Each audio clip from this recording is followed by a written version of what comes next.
Halo semuanya, pada kesempatan kali ini saya akan mempresentasikan penelitian saya yang berjudul Perubahan Pendapatan dan Gejala Depresi Rumah Tangga, Bukti Panel IFLS 2007-2014. Penelitian ini bertujuan untuk memahami bagaimana perubahan pendapatan rumah tangga berpengaruh terhadap tingkat depresi individu di Indonesia dengan memanfaatkan data panel dari Indonesia Family Life Survey atau IFLS.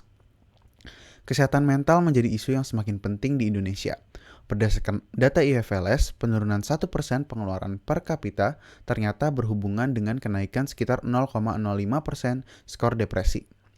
Dan rumah tangga miskin memiliki skor depresi 5% lebih tinggi dibandingkan kelompok lain.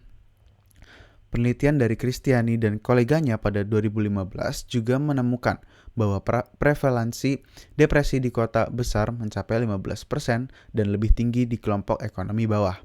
Sementara itu, penelitian Fahmi tahun 2019 menegaskan bahwa rendahnya kepercayaan sosial turut memperparah gejala depresi. Dari sini saya ingin meneliti lebih lanjut, apakah perubahan pendapatan rumah tangga benar-benar berdampak pada perubahan kondisi mental masyarakat Indonesia? Penelitian sebelumnya oleh Tampu Polon dan Hanandita pada 2014 menjadi dasar penting penelitian saya.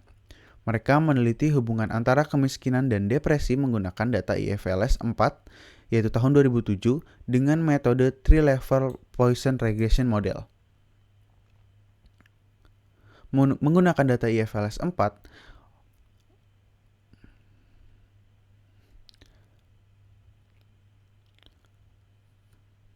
penelitian tersebut menggunakan data IFLS 4, yaitu 2007, dan ukuran kesehatan mental yaitu CSD seperti pada IFLS, dan indikator kemiskinan yaitu pendapatan per kapita di bawah $2 per hari.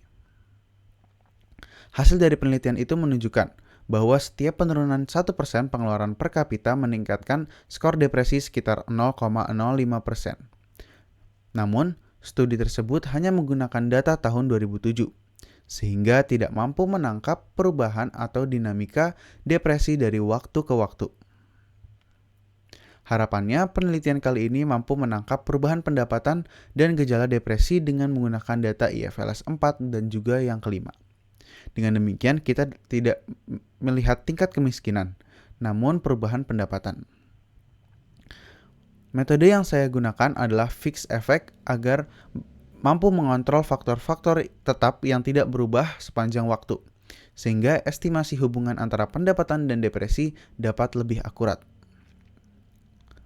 Pertanyaan utama yang menjadi landasan penelitian ini adalah bagaimana perubahan pendapatan rumah tangga mempengaruhi tingkat gejala depresi individu di Indonesia selama periode 2007 hingga 2014 berdasarkan data panel IFLS. Bagian berikutnya adalah metode. Metode yang saya gunakan adalah fixed effect dengan model berikut. Variabel yang pertama adalah tingkat depresi. Tingkat depresi yang saya gunakan sama seperti paper acuan saya, yaitu menggunakan standar CSD yang ada juga di FLS. Di FLS, responden menilai seberapa sering mereka mengalami 10 gejala depresi menggunakan skala 0-3. Kemudian skor total dihitung dengan menjumlahkan semua item menghasilkan rentang 0-30. Variabel berikutnya adalah total pendapatan yang merupakan total dari gaji dan pendapatan selama 1 bulan dibagi total jam per minggu. Dan kedua variabel ini merupakan variabel continuous. Kemudian untuk variabel kontrol yang saya gunakan yang pertama adalah kesehatan, yaitu merupakan variabel continuous yang mendeskripsikan kesehatan seseorang dari 1 sampai 5. Kemudian yang variabel kontrol yang kedua adalah housing index yang menilai indeks kualitas tempat tinggal. Kemudian ada high education di mana ini merupakan variabel binary. Jadi jika dia memiliki pendidikan lebih dari SMA seperti diploma S1 dan lain-lainnya, variabel dummy akan menghitung 1 dan juga 0 otherwise. Variabel kontrol berikutnya adalah status pernikahan. Kemudian penyakit kronis yang dapat menghambat pekerjaan. Dan yang terakhir adalah jumlah tahun lama sudah bekerja. Dan ini merupakan sumber data di FLS untuk variabel utama saya. Sekian presentasi dari saya, terima kasih.